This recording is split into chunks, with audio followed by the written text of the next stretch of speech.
Good morning, Bitcoin. My name is Thomas Hunt, and this is Proof of Work. Proof of Work is a show about the people behind Bitcoin and how they got here. Today we're joined by Juan Galt. How's it going, Juan? Good. How are you doing, man? How are you enjoying the This cruise? is great. Have you ever been on a cruise before? No, Me neither. They're strange. they're strange. I'm adapting well, though. You're adapting well. I'm blending into this new environment. Mad Bitcoins was all over this boat, and no one seemed to care. They were all taking it very much in stride. That's right. They weren't threatened at all. I saw it. There's proof. Yet. You're everywhere. Not proof yet. Not yet. But we're going to go ahead and start with everyone's most favorite and familiar question. What was your first computer? Okay. My first computer, I guess we could think of Tamagotchi. Tamagotchi was kind of fun. A pocket pet? Pocket pet. Yeah. Did you feed it often? I did feed it often. Did it die? It died. Yeah. Was it overfeeding or underfeeding? I think I might have lost it for a moment. Oh. So you had your Tamagotchi, you had your pocket pet. Where'd you go from there? My mom got a computer when I was I must have been 6. Wow. Yeah, she was a graphic designer, so I would watch her design things on CorelDRAW and stuff. Nice. Yeah, so I learned some of that, and then I started using it there. And there's no internet back then; it was just totally offline. Yep. Back when you could use computers for something other than Facebook and browsing. It's amazing. You used a computer without the internet? Without the internet. What did you do? Yeah. Think about that. So beyond doing the artwork, what else did you do on the computer? Did you play any games? That was the core of it. Yeah, eventually I started playing games. I started playing Roller Coaster Tycoon on another computer. Yeah, that was a fun game because it was you ever play that game? You can build your own roller coasters? Yeah, your own. And then you got to ride them, right? Yeah, you got to ride them. Yeah, that's the best part. Yeah. And sometimes they'd be too scary and people wouldn't get on, so you wouldn't make any money. Wow. You overdid it. Yeah. It's too intense. Yeah. You had to find that happy medium in there. Yeah. You had to. There's too many normies in the game. Yeah. So you're playing Roller Coaster Tycoon. Is there any other games that you remember playing that were influential? Yeah, let me think about it. Well, I think Legos. I used to play a lot of Legos when I was a kid. Nice. My first Legos when I was 4. And a lot of it is just putting the piece in the right place, making sure it fits. So it's a lot of logic stuff. Yeah. Yeah. Games like Layer Cake and things like that, huh? I don't know Layer Cake. It's a classic, great game. Oh, yeah? You have these 3 spires with a big, medium, and a small. Big, medium, and a small. And you can't put the bigger pieces on top of them, but you have to get them from spire to spire, and depending on the number of pieces and the complexity of the puzzle and how many little spires you have, you have to move these things back and forth to get to the other sides of the things. So it was a pretty great game. It was kind of an early programming concepts kind of game that they kind of snuck in on me there. I think it was maybe Apple II or something like that. Wow. But, Interesting. yeah. Cool. So did you play other games, or what else did you do with the computer after that? Yeah, let's see. After Roller Coaster Tycoon, I think eventually I got a PlayStation 1, and then I just went into PlayStation Land and Console Final games. Fantasy. Yeah, console games. Yeah. Final Fantasy 7, Final Fantasy 9. Nice. Yeah. How about you? What kind of games have you played? I used to play Zelda, of course, back in the day, Zelda, Metroid, Mario, that kind of thing. Okay, you were a then Nintendo Sonic. I got into Sonic and Sega CD and those kind of things. And then PC games, of course, Quake, Doom, Wolfenstein 3D, Yeah, Warcraft, Doom at some point, Command & Conquer, StarCraft, all these kind of things. Half-Life. Yeah. Yeah. But then, I got tired of them after a while. They were all kind of the same. Yeah. And then for me, I have to have a really new game, or an amazing one like Red Dead Redemption, which is just absolutely the new one though, is mind blowing. Yeah, it's on PS4, and the details of everything, the horses, the way they get tired, and there's somebody who spent their whole life writing horse tail code, the way the horse shakes his tail, all these kind of things. Wow. So it's pretty amazing to see the technology and the way it's advanced in games. Yeah, games are getting wild. They're getting more and more realistic. I've been enjoying Minecraft lately. Yeah, I really like Minecraft. Yeah, it's so fun, dude. It's very thoughtful. Yeah, very thoughtful. Yeah. And it's even gotten so much better since I started playing. I mean, it was a lot simpler, and then they've just upgraded. Now Microsoft's running it. More upgrades. So Yeah. I mean, they're staying true to the story. They're not making any huge changes, but they're adding content. So there's like new bosses and like there's new gentle things. They're doing a lot of aesthetic stuff. They're adding bees on the next. Oh no, there's gonna be bees, that sounds awful. It's gonna be great. I can't wait. I told him I'm totally gonna get a bee. She's like, yeah. So you were experimenting with games. Did you ever get into programming or anything like that? I have not. No. I mean, I got into programming later on a little bit, but I think I think I've always been kind of like visual and the math sort of abstract stuff. I never really like. I really liked physics when I was in high school, and really enjoyed the one physics class I had. But I think I never really got a good exposure to coding and stuff. Yeah. So I went more into like philosophy and psychology and topics like that, and I still like building and stuff, So did you study computers in school, or did you go a different direction? Yeah. I didn't really I mean, I think I did take a course. I did take a computer class in gosh, I must have been like 11 or 9 or maybe 13, and they had me like code up. It was like DOS. Yeah, You had to like you had a dot and you had to move up and then down. And Oh, then, nice. Yeah. Like, So that was like straight up command line, right? Sure, like, sure. This many pixels that way, Yep. north this way. Yeah. It was pretty amazing though. At the end, you run the program and the thing actually moves, or the thing blinks, or it makes noise, or Yeah. whatever you told it to do. It does it. It actually does it. Yeah. Yeah. It was an amazing thing. Yeah, So, that was cool. Yeah. did you stick with computers in college or those kind of things, or did you study other things? Did you go different directions? Let's see.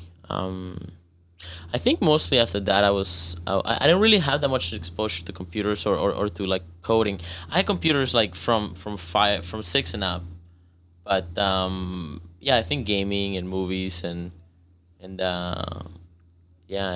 mostly just like learning English, right? Like I spent like Sure. 10 to 12 is learning English and stuff. And video games. Yeah. And how did you go from there to learn about Bitcoin? Right. So I got into philosophy. I always kind of knew that I liked psychology and I liked philosophy. Like at 16, I remember thinking those two things sound like that. Like that's what I want to learn. Nice. Definitely the most profitable of all disciplines, other than maybe history or English that I'm into. But Yeah. So you learned about psychology and philosophy, and of course you had nothing to do when you graduated. Like, great. What does a philosopher do with the economy? It just thinks about things. Yeah, just thinks about things. How's that working out for you? I've thought about a lot of things. So you're thinking My about girlfriend's things. giggling over here. She's She knows what's laughing. So you're thinking about things and you're philosophizing out on your own. And how did you go from there to finding Bitcoin? Yeah. Well, I was listening to a philosophy podcast, and the guys are like a libertarian and stuff, and so I started talking about Bitcoin. And I was like, okay. And it was already like, obviously I was into like Austrian economics and stuff because as a libertarian, that's the thing. And so Bitcoin made a lot of sense, and I was like, okay, cool. And so I started kind of looking into it and following, and I didn't know anything about the internet. So I had a friend that was like, he was a programmer, at least he studied a lot of web development and, could run servers and stuff. And so I started asking him about it, and so he kind of explained to me how the internet worked. We spent hours talking about it, and he kind of explained to me like just, and then at that point I was like, okay, I think I kind of get it. Yeah. And then. And then you asked him how Bitcoin worked. Right. Well, once I understood the internet, Bitcoin kind of made more sense. Nice. Nice. Yeah. Yeah. Once I had a sense of the server-client relationship and the protocol, the IPv6, and stuff like that, but I had a kind of sense of it. Yeah. But the economics obviously were kind of like the most interesting thing, and I didn't even know how to back up a wallet. Like I got some early Bitcoin, and that's all gone, because nobody was talking about it. There's like, A friend of mine had a great story where she said she was given some early Bitcoin, and of course they were hacked or stolen or lost or whatever. And she was like, only when they were stolen from me did I realize that I had been given a valuable thing. Yeah. I remember like at some point, so I got in like at $7, right? I put like $100 in, so I got like 8 of them. Whoa. I know. I know. Yeah. And then so it went up to 30, and then it crashed, and I was like, yeah, okay, I think I sold some at like 15. So I was like, okay, it's not bad. And then I think I like, it was like a year and a half bear market. It was like dead for a while. Yeah, right? yeah. That was a long one. And so I was debating this other libertarian philosopher dude that's supposed to be super smart and like, intellectual, right? Yeah. He's like, no, see, the problem with Bitcoin is it doesn't have intrinsic value, Not like silver. Silver has intrinsic value because you can make trinkets with it. These trinkets. Trinkets.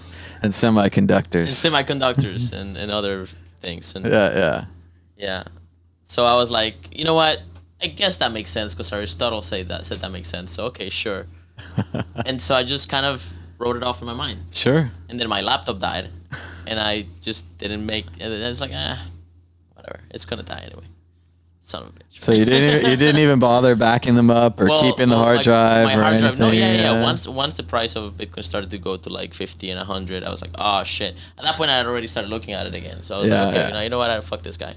I started buying more and stuff, but the hard drive had died, so I had it. So my friend, the internet guy, we decided, okay, let's just do surgery on this hard drive, see if we can rescue it, right? So we put a plastic, like a Ziploc bag on, filled it with water, put it in the freezer, and then it froze, and then we put the hard drive on in between that and another frozen ice bag to get it to freeze because it was like one of those disk hard drives. So like the problem was it was like stuck or something, right? But if you freeze it, the atoms contract or something, and that makes it work again. Wow. Yeah. I've never heard this. this. It's like the cheap version. This is a cheap way to do it. Yeah. Oh, you can pay $1,000 and not get shit back if you want, So you put the hard drive on ice. Yeah, on ice, pretty much. Yeah, and then we took it out and plugged it in. It's a 600 gigabyte hard drive, so we just cloned the whole thing. Nice. Took like a day and a half. And then my friend had to figure out, okay, so we were like, okay, how do we find this thing? Because what happened was my Windows 7 or whatever crashed, right? Mm-hmm. And so I was like, it's fucked. So I just reinstalled Windows, and reinstalling it deleted the part of the hard drive that has the record of where the data is. Yeah. So the data is there, but it doesn't know where it is. Oh right? no. So we were like, okay, well, fuck, we gotta go find it. So we're like, okay, what does a wallet look like in hexadecimal, right? Yeah. So we start doing that, right? And then, Sure. okay, do a search. Search the entire 600 gigabytes for the one string you're looking for. Yeah, for something that looks like a Bitcoin wallet, right? Yeah. So we found some stuff, and we were like, okay, great. So we, made a copy of everything that looked like it, and then kind of backed it up, and we left it at that, right? Yeah, we couldn't crack it in the moment, so we just kind of left it at that, and and then I just started doing journalism and stuff, and then years later I tried again, and we were like, oh no, it's just a public address. There's no key there. Key was yeah. And so when you did journalism, did you travel around? Did you interview people? What kind of stuff did you do? Yeah. So all this stuff happened in Toronto, and I was in Toronto, and I was going to these Bitcoin meetups every week. Bitcoin Decentral, Anthony Diorio had a Bitcoin meetup in Toronto, and so I would just go every week and hang out and talk, and then eventually I think you remember Amir Taki? You ever met Amir Sure. Taki? Yeah, I met a couple times. Yeah. Yeah. He's all right. He's an interesting guy. Very interesting. Yeah. Very interesting. So he came. There was a conference that we did in 2014, Canadian Bitcoin conference, and there was a hackathon, and he showed up, and I was doing volunteer work, right, to get into the conference for free and help out and meet people. Nice. Always a good idea if you're out there. Volunteer, reach out to people. You can get a free ticket, and people need volunteers. Totally. Also, writing jobs on blogs and stuff, crypto blogs, they'll take you in. If you're a decent writer, they'll pay you $20 an article, but then they'll give you some credential, and then you can get in as a journalist. And as a journalist, once you're in, you can get them real legitimate attention. Yeah. Write some stories and meet a bunch of people. Journalism is a great way to kind of get access to the world. Sure. So he came out and he went to the hackathon, and he created the first version of what later on became Open Bazaar. Yeah. Which is the open free market sort of smart contracting thing on top of Bitcoin, and it's decentralized and the whole thing, right? And so that blew my mind, especially as a libertarian, as a philosopher, or somebody that considers themselves a philosopher, right? And I was like, this is great. So I wrote a little article about it, and then I just bootstrapped a blogging, like a Google blog or whatever, and I posted it, and I created a Twitter account because everybody was on Twitter. So I make Twitter. It's like, okay, I'll make Twitter. So I made a Twitter, and and then I posted it, and it got 300 views. Awesome. And I was like, is this good? views like a thing? Like, is that like, yeah, it's not bad. That's good. Not bad, yeah. Okay, so I just kept doing that, and Cool. So you started writing and interviewing people about Bitcoin and traveling around. And what are you doing now in Bitcoin? yeah. So I mean, I did that for a while. Yeah. Right now, we have 2 companies. I have BeYourOwnVault.com, which is an education company to teach people how to not fuck up their backups, you know, Right, and right. among other things, and helping them sort of protect their Bitcoin, and to some degree, we're focusing more on like the online use of Bitcoin and cryptocurrencies. Mostly we expect it's gonna be Bitcoin, but whatever, right? We just want to teach people OPSEC and security, Sure. and some, you know. And I think it's a really good idea to have someone there to hold your hand with that kind of stuff. Because even like a very smart person who hasn't done it before, hasn't practiced it, just having some support there, and even if you have to pay a little bit, you pay to get a service. I think that would be a really valuable service. So. I think so. I think we're generally very valuable service. I think we can I mean, people know quite a bit. Sometimes you get surprised how much people know. But the thing is, like, people know like slices of it. So they'll go on Reddit and ask a question, and then they'll get like 5 answers, and so they'll get a side of the story, and they'll be like, okay, I get it, and then they'll make a mistake that they, because they only got a slice of the story. So we're trying to bring the whole picture together, and then like make it easy to learn, and put sort of quick videos and high quality videos, and just try to put up like a good education resource, right? And not do it for free, because there's infinite free content, right? And so you can go learn it all online, And you do get what you pay for, right? Yeah. And there's also a different aspect of that where I find if I buy a service, I have to get my money's worth out of it. So maybe if I think I'm going to watch 20 videos about this, I won't do it. But I paid Duolingo for a year. I better use that every day, or I'm not getting my money's worth. So. Yeah. It's a good motivator for people. Yeah, if you pay for it, you really like. Yeah, you want to use it. Yeah. So we're gonna be publishing the videos hopefully the end of this month, and what is it? September 25. Time is running out. Yeah. In a couple of weeks, TM, right? And then we'll be publishing. We're almost done, and then making that accessible to people and so on.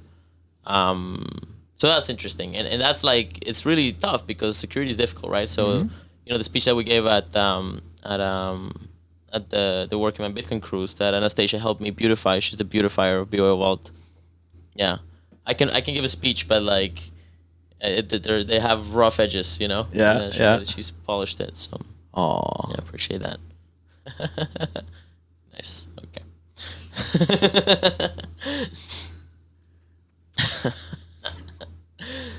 And what else are you working on? Yeah, and so we have Phone Huddle, phonehuddle.com, and that's like it's a gadget that huddles your phone. So if you drop your phone, it'll catch it, and it cushions the blow, and it keeps it from being lost, like in an Uber and stuff, which a lot happens quite often. So yeah, it's just embracing the fact that we're Androids, and might as well just. I'm a lot stronger with my phone than without it. Yeah, I know a lot more things. Yeah. It's nuts. Yeah. We're Androids. It's done. Well, that's very cool. And where can people check that out? Phonehuddle.com, yeah. Nice. Yeah, also look up #PhoneHuddle on Twitter and Instagram. There's already some content out there, and if you got any, there's a hashtag. Well, and also I know that you've been working on it here at the Working Man's Bitcoin Cruise. You've been filming all the speeches, you've been doing the photography, and I know now you have editing ahead of you and a nightmare full of footage. But thanks so much for doing that, and I really appreciate it when people record the speeches and then they share them later. And I know it's difficult to set it up in advance with the audio correct and the video correct. And fingers crossed, I hope it works out. I hope it's all good. But me too. Because always it's up and down. But thanks so much for doing that, and we really appreciate helping out with Ugly Old Goat and with the cruise. Yeah. Well, Ugly was very nice and very generous, and he's an interesting guy, and he has a vision, and he's a humble guy, and I think he gets the business. This whole entrepreneurship thing is good. It's good. We need support. We need to talk. It's like. There's no school for entrepreneurs. You just have to figure it out and just bang your head against the wall 150,000 times or something like that. Well, a lot of times, not that many. There's not that many. And the big favor that Ugly gave to all of us this weekend is that he brought us together so that we can make friends and make new friends and see our old friends, and that the networking and these things, they're happening more organic. I don't like the word networking. I think it's a negative thing. Yeah. I like meeting people. Yeah. But I think here it was much more organic. I didn't feel like anyone was really, oh, I'm from this company and I'm important. Oh, I'm from that company and I'm important. It was just more like, I'm a normal person. I work on my projects like everybody else. So yeah, it was very cozy, very, very, very fun. Yeah. Yeah. They had that magic that the first conferences have. Yeah. You know, it's just like everyone's an early adopter to the conference. Yeah. I'll come back next year. Oh, I was at the first one back in those days. Yeah. Oh, I remember. Wow, you were at that first one. Amazing. Yeah. The thing of OGs. That makes OGs, you know, whatever. Well, very cool, Juan. And where can people check out your work? Do you have a Twitter or anything you want to tell them? Yeah, I have a Twitter, Juan S Galt on Twitter and Juan Galt on Telegram, and I'm everywhere. I'm on all the networks. And there's also apparently an impersonator going around. And, nice. Yeah. So that's flattering. Yeah. Yeah, flattering. Yeah. That's like I must be getting famous or something. Yeah, he's on Keybase, so it's Juan S Galt. This guy's just like hitting everybody, right? Like he hit a friend of mine, and then he hit a bunch of people, and now he's hitting me, right? And it's just. I actually like talked to him. I was like, "What the fuck are you doing? Why are you such a prick?" Right? We had the discussion. He's like, "Well, the truth is, because I have some psychology, so I just kind of like set him up, right?" And I guess he apparently told me the truth. He was like, "Yeah, no, I'm just basically like, I was addicted to heroin, so now I'm doing like methadone, and it sucks. And honestly, it's such easy money. People are such idiots that I'm just gonna it's just too good, right? So just going around scamming people, pretending to be people that have high reputation." And honestly, like I published it everywhere, but like fuck, if you fall for somebody for a scammer on Keybase and don't check that their Twitter actually goes to a Twitter thing, and like you know, don't look at the followers, right? Like don't have a call with a guy, right? You know, you gotta I don't know. So, never send money to where you don't know where you're sending it. At least have have a phone call or two, you know. Anyway. Well, that's very cool, Juan, and thanks so much for the interview. Thanks, man. It's a pleasure. You. Yeah. It's all awesome. right. Good to hang out again. I'm gonna request audience applause. All right. That sounds really sad. Look at Neil's cutting to the close up there. Get us some Juan action.